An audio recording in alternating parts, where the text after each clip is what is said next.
India news Haryana, अपनी बोली अपना चैनल।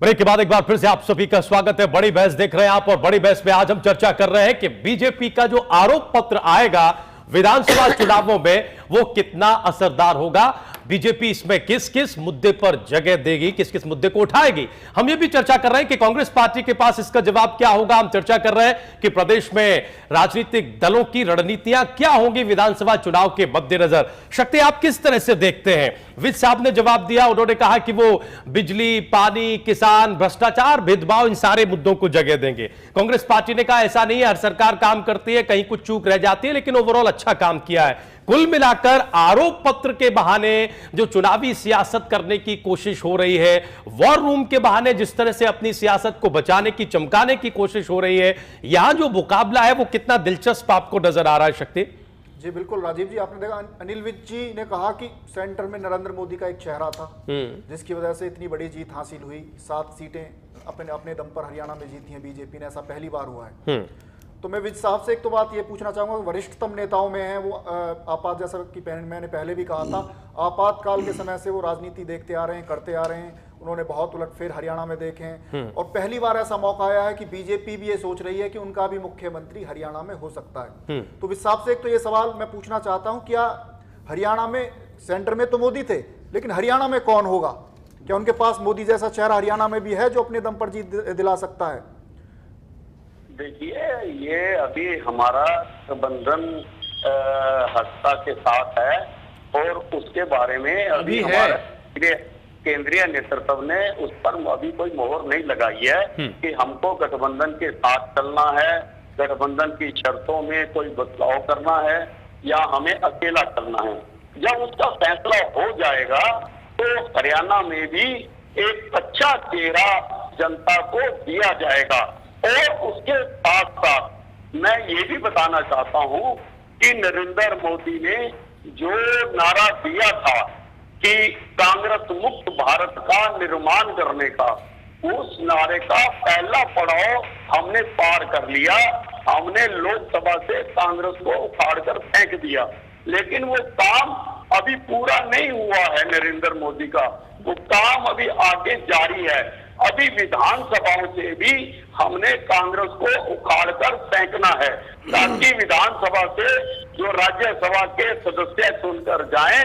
जिस प्रकार का लोकसभा में आज भाजपा का प्रचंड बहुमत है, वैसा ही प्रचंड बहुमत हमने राज्यसभा में भी बनाना है, ताकि जनता को दशा और दिशा देने के लिए कोई कठिन से कठिन बिल भी पास करवाना हो तो वो ना लोकसभा में रुके, ना राज्यसभा में रुके।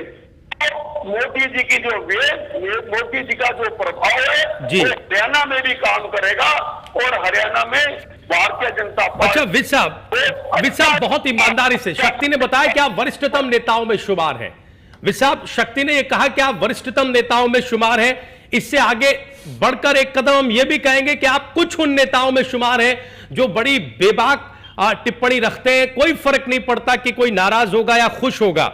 हम ये जानना चाहते हैं, प्रदेश भी ये जानना चाहता है कि सरकार बनाने का जो दावा बीजेपी करती है विधानसभा में, ये पार्टी का कॉन्फिडेंस है या ओवर कॉन्फिडेंस है?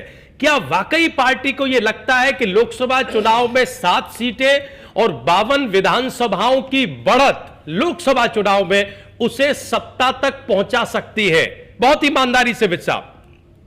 देखिए, ये रियलिस्टिक अप्रोच है, ये वास्तविकता है, ये सच्चाई है कि आज हरियाणा की जनता हरियाणा की बाकी तमाम पार्टियों को देख चुकी, उनको परख चुकी, और उनको इस चुनाव में हरियाणा की जनता ने नकार दिया है।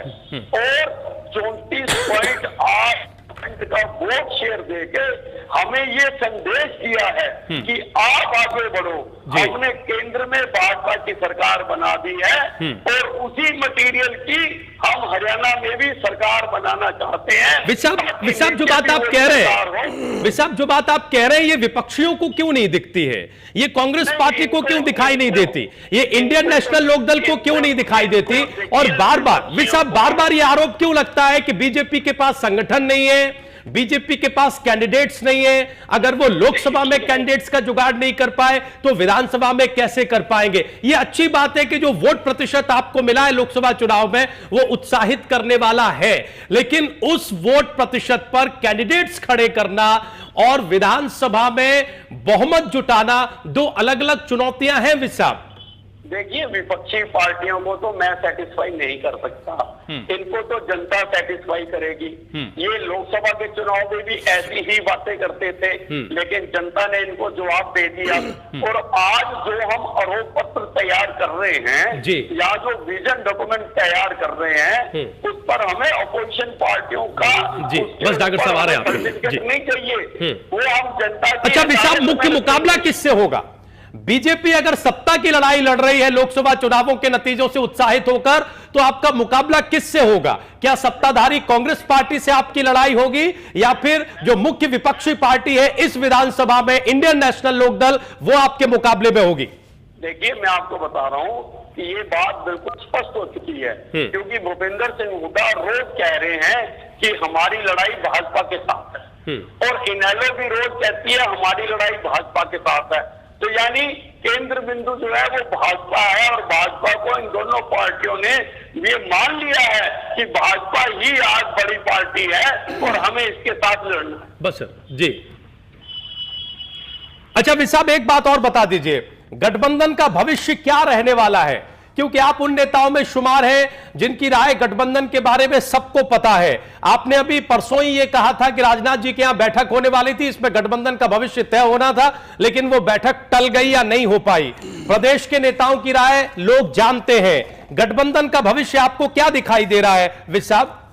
देखिए, ऐसा है कि प्रदेश स्तर पर हम इस पर विचार कर चुके हैं, और वो विचार हमें इसलिए करना पड़ा कि जिस पार्टी के साथ हमने गठबंधन किया था वो पार्टी अपनी दोनों सीटें विशाल, बड़ी माफी के साथ और गुजारिश के साथ, उस मंथन में चिंतन में निकला क्या? प्रदेश बीजेपी की राय क्या है ये तो आप बता सकते हैं? नहीं बता सकता। देखिए, पार्टी का अंदरूनी मामला है, हम अपनी राय कर चुके। हमारे प्रदेश के जो प्रभारी हैं, सह प्रभारी हैं, वो भी बैठक में मौजूद थे। अब अंतिम मोहर केंद्रीय नेतृत्व ने लगानी है। वो कभी भी इस सप्ताह में बैठक हो सकती है और उसमें फैसला हो सकता है कि क्या हमें इसी प्रकार से। अच्छा विशाल, अगर गठबंधन जारी रहता है तब तो सब अच्छा है, अगर गठबंधन टूटता है, खत्म होता है, तो इसकी जिम्मेदारी किसकी होगी?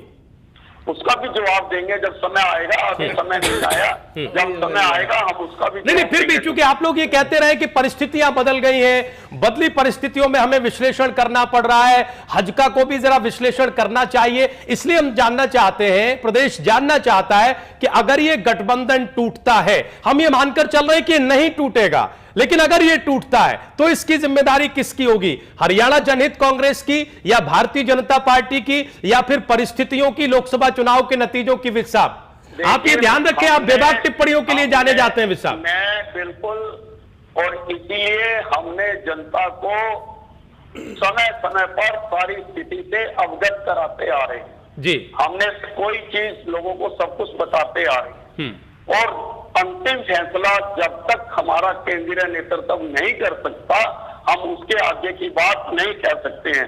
हमारा केंद्रीय नेतृत्व जिस दिन फैसला कर देगा, जिस बात पर मोहर लगा देगा, उस दिन हम जनता की अदालत में आके जनता को। अच्छा विशाल, ये तो बता दीजिए कि अब अगली बैठक कब है? राजनाथ जी क्या एक बैठक टल चुकी है, वो नहीं हो पाई, अगली बैठक कब है? कब गठबंधन के भविष्य पर फैसला होने जा रहा है? कोई तारीख आई है क्या? के अंदर ये फैसला हो जाएगा कि क्या हमें इसी गठबंधन के साथ इन्हीं शर्तों पर चलना है, क्या हमें शर्तों में बदलाव करना है, या हमें अकेले चलना है। अभी कोई निश्चित फैसला हमने नहीं लिया है। अच्छा विशाल, अभी विज साहब, क्या ये मुमकिन है कि अगर गठबंधन रहे लेकिन जो शर्त की आप बात कर रहे हैं उसमें कुछ बदलाव हो जाए, और जब शर्त की बात आती है तो सीट शेयरिंग की बात आ जाती है, जो 45-45 का फॉर्मूला है, इसको बदल के क्या गठबंधन चालू रह सकता है? देखिए, सारी बातें हो सकती